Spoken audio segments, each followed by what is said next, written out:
नमस्कार विद्यार्थियों। संगठन के सिद्धांतों के अध्ययन की कड़ी में आज हम समन्वय पर चर्चा करते हैं। समन्वय एक बहुत महत्वपूर्ण सिद्धांत है संगठन का, तथा प्रशासन में भी इसका अत्यंत महत्व है। हमारे दैनिक जीवन में भी इसका अत्यंत महत्व है। कोऑर्डिनेशन अत्यंत आवश्यक चीज़ है।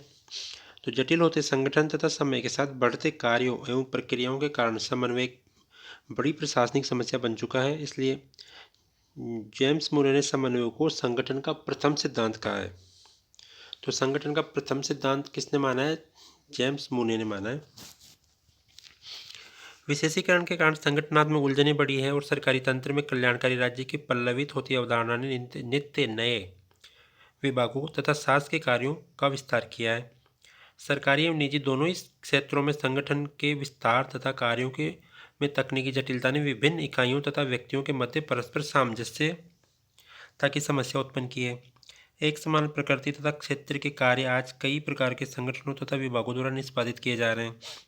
इसी प्रकार एक ही संगठन के भीतर बहुत सी गतिविधियां ऐसी होती है जो सामूहिक प्रयासों तथा सकारात्मक सहयोग की अपेक्षा करती है। अन्यथा कार्यों दोहराव, अतिराव, प्रतिस्पर्धा तथा संघर्ष की स्थितियां उत्पन्न हो जाती है, जो संगठनात्मक लक्ष्यों की प्राप्ति में बाधक सिद्ध होती है। इसलिए विभिन्न कार्यों, व्यक्तियों तथा प्रक्रियाओं के मध्य तालमेल स्थापित करना पड़ता है, जिसे समन्वय कहा जाता है। एक आध इसकी परिभाषा देख लेते हैं। जैसे एल.डी. वाइट कहते हैं कि समन्वय का अर्थ है विभिन्न भागों का परस्पर समायोजन एवं उनकी गतिविधियों तथा क्रियाओं का भी समय पर समायोजन, जिससे प्रत्येक भाग पूर्ण उत्पादकता के साथ अपना अधिकतम योगदान कर सके। हेनरी फ्योल कहता है कि समन्वय किसी संगठन की सभी क्रियाओं में समरसता स्थापित करना है। और मुनिरेले, जैसा अभी आपने बात की थी, तो मुनिरेले ने कहा है कि किसी सामान्य उद्देश्य की प्राप्ति हेतु की जाने वाली विभिन्न क्रियाओं के मध्य एकता बनाए रखने के उद्देश्य से सामूहिक प्रयत्नों में सुव्यवस्था करने को समन्वय कहा जाता है। तो समन्वय प्रक्रिया को हम दो दृष्टिकोण से समझ सकते हैं। एक तो है कि नकारात्मक दृष्टिकोण से और एक सकारात्मक दृष्टिकोण से। नकारात्मक दृष्टि से तो यह कि समन्वय का अर्थ संगठन में व्याप्त संघर्ष, झगड़े तथा एक दूसरे के विपरीत कार्य करने वाली प्रवृत्तियों और प्रक्रियाओं को दूर करना है। सकारात्मक दृष्टि ये हो सकती है कि समन्वय का अर्थ है कि संगठन में ऐसी व्यवस्था को बनाना जिससे संघर्ष की स्थितियां ही उत्पन्न नहीं हो और सभी कार्मिक सामूहिकता की भावना से मिलजुल करके कोई कार्य करें, सभी का परस्पर सहयोग बना रहे।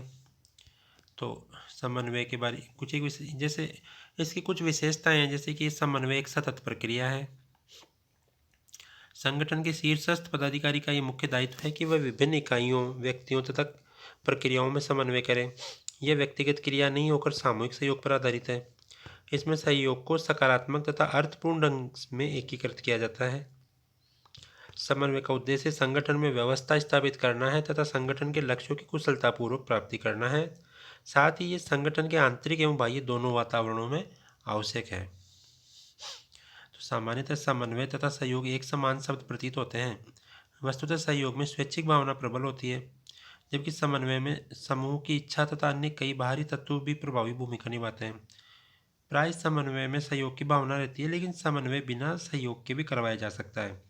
सहयोग की भावना व्यक्ति में स्वतः उत्पन्न होती है, जबकि समन्वय के लिए प्रयास करने होते हैं।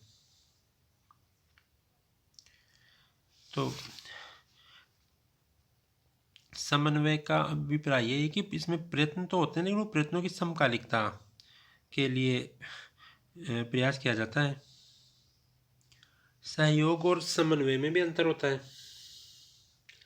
आपने पुस्तक में पढ़ा होगा, एक बहुत ही एक प्रसिद्ध सा उदाहरण है सहयोग और समन्वय का, कि टेरी ने भी एक उदाहरण दिया है कि एक लड़के को किसी आवश्यक कार्य से सुबह जल्दी उठकर ट्रेन पकड़नी थी। ये बात घर के सभी सदस्य जानते थे। रात को सोने से पहले लड़के ने अपनी अलार्म घड़ी में आधा घंटा समय आगे बढ़ा दिया ताकि वह निर्धारित समय से पूर्व ही उठ जाए। कुछ समय पश्चात लड़के के पिता ने आधा घंटा और बढ़ा दिया ताकि लड़का सुबह आराम से नहा धोकर तैयार हो सके। घर के सभी सदस्य सो गए तो चिंताग्रस्त माँ ने भी लड़के की घड़ी में आधा घंटा समय बढ़ा दिया और नतीजा ये हुआ कि उस लड़के को निर्धारित समय से 1.5 घंटे पहले ही जागना पड़ा। जब माता पिता तथा पुत्र के कार्यों में सहयोग तो था, किंतु समन्वय नहीं था, क्योंकि किसी को भी दूसरे की गतिविधि का पता नहीं था और न ही किसी ने बताने का प्रयत्न किया। तो ऐसी स्थिति में उसकी नींद खराब हुई, समय खराब हुआ। तो प्रशासनिक संगठनों में समन्वय करना एक बहुत ही कठिन कार्य होता है, क्योंकि प्रत्येक कार्मिक इकाई तथा विभाग अपने कार्य क्षेत्र को विशेष मानकर संकीर्ण दृष्टिकोण से घिरे रहते हैं। सरकारी संगठनों में 3 प्रकार की प्रवृत्तियां रहती है कि कोई भी विभाग या इकाई संगठन के व्यापक हित के बारे में नहीं सोचता है। एक विभाग दूसरे विभाग के बारे में न तो जानता है और नहीं जानना चाहता है। समन्वय की समस्या अंतर विभागीय ही नहीं बल्कि एक ही विभाग के अंदर उप विभागों के बीच भी उतनी ही दूरी या अंतर बना रहता है जितना कि 2 पृथक विभागों में होता है। तो प्रशासनिक संगठनों में समन्वय की समस्या के बारे में फोलेट का कहना है कि प्राय सोचा जाता है कि सभी विभागों की इकाइयाँ एक दूसरे से स्वतः ही समायोजन कर लेंगे या कर लेना चाहिए, जबकि समन्वय तो सभी संबद्ध पक्षों का एक ऐसा पारस्परिक संबंध है जो सभी कार्यों को एक लक्ष्य बनाकर चलने में विश्वास करता है। तो अब हम देखते हैं कि सामान्यतः जो समन्वय है वो आंतरिक होता है, बाह्य होता है। समन्वय की आवश्यकता क्यों है? तो टकराव और संघर्ष को समाप्त करने के लिए है, खतरनाक प्रतिस्पर्धा को नियंत्रित करने के लिए है, कार्यकुशलता के स्तर को उच्च करने के लिए है, संगठन के लक्ष्यों की प्राप्ति हेतु, दोहराव अतिराव रोकने के लिए, कार्यों में जटिलता और विशेषज्ञता लाने के लिए। अब है कि समन्वय के सिद्धांत क्या क्या हैं? तो प्रत्यक्ष संपर्क का सिद्धांत है, प्रारंभिक चरण में समन्वय का सिद्धांत है, संपूर्णता का सिद्धांत है, निरंतरता का सिद्धांत है, समयबद्धता का सिद्धांत है, पारस्परिक संचार का सिद्धांत है। और समन्वय की विभिन्न तकनीक भी है, जैसे नियोजन के माध्यम से समन्वय कर सकते हैं, संगठनात्मक तरीके हैं, सम्मेलन संगोष्ठियाँ हैं, परामर्श सामूहिक बैठकें हैं, पर्यवेक्षण है, क्रियाविधियों का मानकीकरण है, नियंत्रण निर्देशन है, आधिकारिक सत्ता द्वारा किया जा सकता है, केंद्रीकृत गृहपालनीय सेवाओं के द्वारा समन्वय किया जा सकता है। तो समन्वय के कई सिद्धांत होते हैं। व्यक्तिगत नेतृत्व के माध्यम से भी समन्वय किया जा सकता है।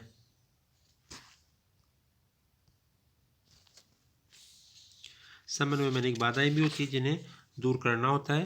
तो इस प्रकार सारांश में हम कह सकते हैं कि संगठन तथा समन्वय में स्पष्ट सहसंबंध है और संगठन में समन्वय के सभी तत्व होते हैं।